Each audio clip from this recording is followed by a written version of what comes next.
سورة الرعد. بسم الله الرحمن الرحيم. ألف لام ميم را. تلك آيات الكتاب والذي أنزل إليك من ربك الحق ولكن أكثر الناس لا يؤمنون. الله الذي رفع السماوات بغير عمد ترونها ثم استوى على العرش وسخر الشمس والقمر كل يجري لأجل مسمى يدبر الأمر يفصل الآيات لعلكم بلقاء ربكم توقنون. وهو الذي مد الأرض وجعل فيها رواسي وأنهارا ومن كل الثمرات جعل فيها زوجين اثنين يغشي الليل النهار إن في ذلك لآيات لقوم يتفكرون. وفي الأرض قطع متجاورات وجنات من أعناب وزرع ونخيل صنوان وغير صنوان يسقى بماء واحد ونفضل بعضها على بعض في الأكل إن في ذلك لآيات لقوم يعقلون. وإن تعجب فعجب قولهم أإذا كنا ترابا أإنا لفي خلق جديد أولئك الذين كفروا بربهم وأولئك الأغلال في أعناقهم وأولئك أصحاب النار هم فيها خالدون. ويستعجلونك بالسيئة قبل الحسنة وقد خلت من قبلهم المثلات وإن ربك لذو مغفرة للناس على ظلمهم وإن ربك لشديد العقاب. ويقول الذين كفروا لولا أنزل عليه آية من ربه إنما أنت منذر ولكل قوم هاد. الله يعلم ما تحمل كل أنثى وما تغيض الأرحام وما تزداد وكل شيء عنده بمقدار. عالم الغيب والشهادة الكبير المتعال. سواء منكم من أسر القول ومن جهر به ومن هو مستخف بالليل وسارب بالنهار له معقبات من بين يديه ومن خلفه يحفظونه من أمر الله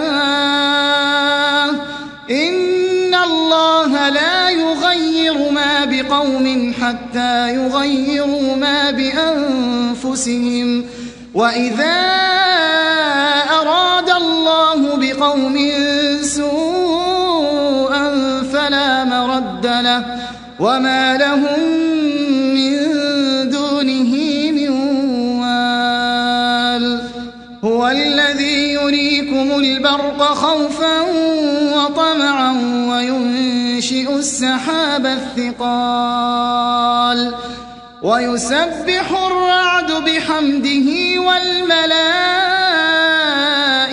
من خيفته ويرسل الصواعق فيصيب بها من يشاء وهم يجادلون في الله وهو شديد المحال له دعوة الحق والذين يدعون من دونه لا يستجيبون لهم بشيء إلا كباسط كفيه إلى الماء ليبلغ فاه وما هو ببالغه وما دعاء الكافرين إلا في ضلال ولله يسجد من في السماوات والأرض طوعا وكرها وظلالهم بالغدو والآصال قل من رب السماوات والأرض قل الله قل أفاتخذتم من دونه أولياء لا يملكون لأنفسهم نفعا ولا ضرا قل هل يستوي الأعمى والبصير أم هل تستوي الظلمات والنور أم جعلوا لله شركاء خلقوا كخلقه فتشابه الخلق عليهم قل الله خالق كل شيء وهو الواحد القهار أنزل من السماء ماء فسالت أودية بقدرها فاحتمل السيل زبدا رابيا ومما يوقدون عليه في النار ابتغاء حلية أو متاع زبد مثله كذلك يضرب الله الحق والباطل فأما الزبد فيذهب جفاء وأما ما ينفع الناس فيمكث في الأرض كذلك يضرب الله الأمثال للذين استجابوا لربهم الحسنى والذين لم يستجيبوا له لو أن لهم ما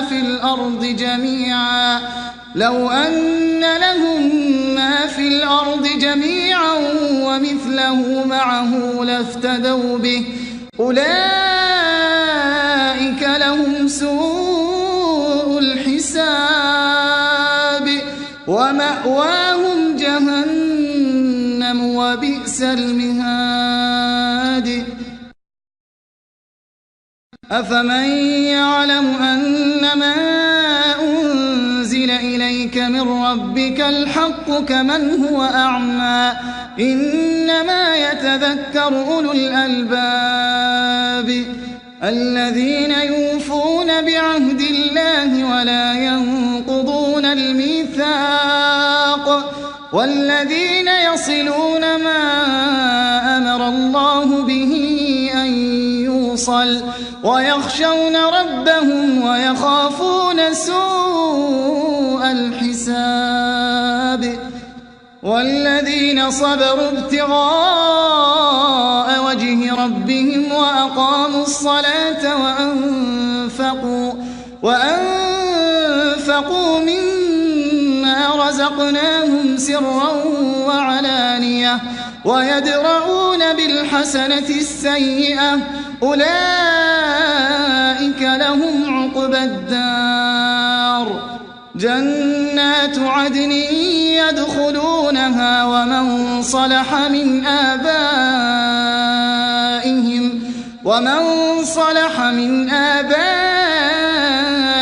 وأزواجهم وذرياتهم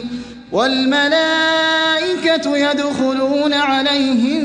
من كل باب سلام عليكم بما صبرتم فنعم عقبى الدار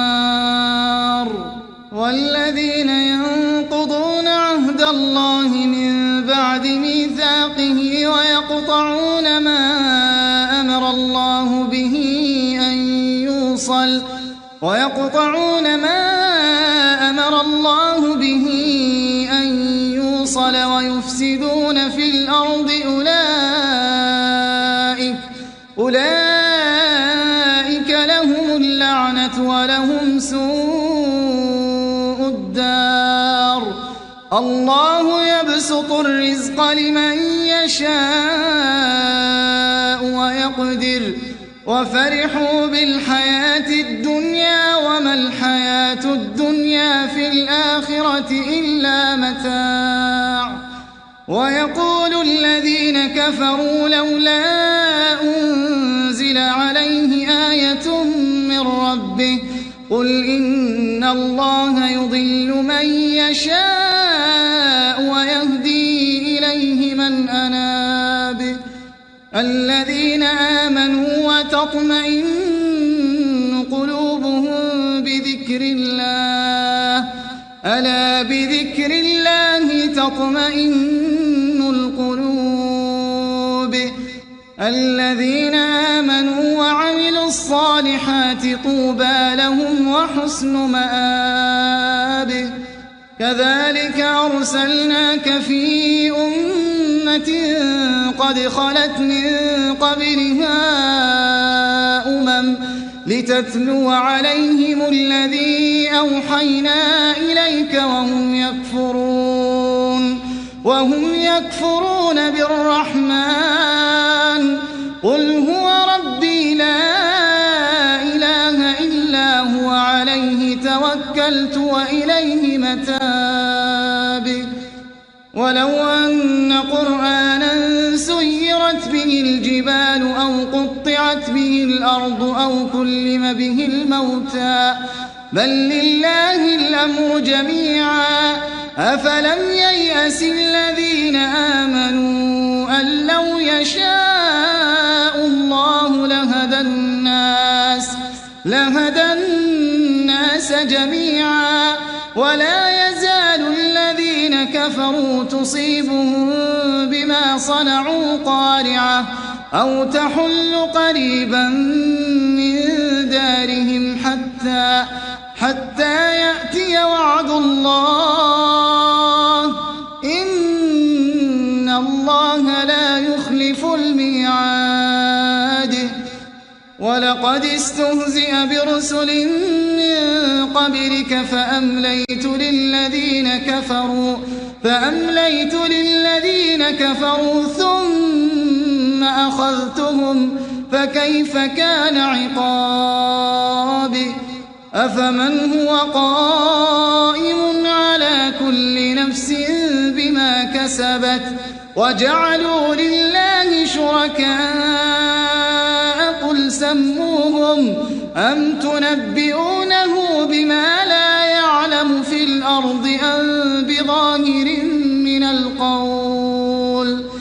بل زين للذين كفروا مكرهم وصدوا عن السبيل ومن يضلل الله فما له من هاد لهم عذاب في الحياة الدنيا ولعذاب الآخرة أشق وما لهم من الله من واق مثل الجنة التي وعد المتقون تجري من تحتها الأنهار أكلها دائم وظلها تلك عقبى الذين اتقوا وعقبى الكافرين النار والذين آتيناهم الكتاب يفرحون بما أنزل إليك ومن الأحزاب من ينكر بعضه قل إنما أمرت أن أعبد الله ولا أشرك به إليه أدعو وإليه مآب وكذلك أنزلناه حكما عربيا ولئن اتبعت أهواءهم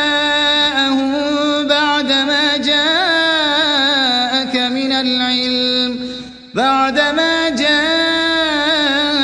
من العلم ما لك من الله من ولي ولا واق ولقد أرسلنا رسلا من قبلك وجعلنا لهم أزواجا وذرية وما كان لرسول أن يأتي بآية إلا بإذن الله لكل أجل كتاب يمحو الله ما يشاء ويثبت وعنده أم الكتاب وإما نرينك بعض الذي نعدهم أو نتوفينك فإنما عليك البلاغ وعلينا الحساب أولم يروا أنا نأتي الأرض ننقصها من أطرافها والله يحكم لا معقب لحكمه وهو سريع الحساب وقد مكر الذين من قبلهم فلله المكر جميعا يعلم ما تكسب كل نفس وسيعلم الكفار لمن عقبى الدار ويقول الذين كفروا لست مرسلا قل كفى بالله شهيدا بيني وبينكم ومن عنده علم الكتاب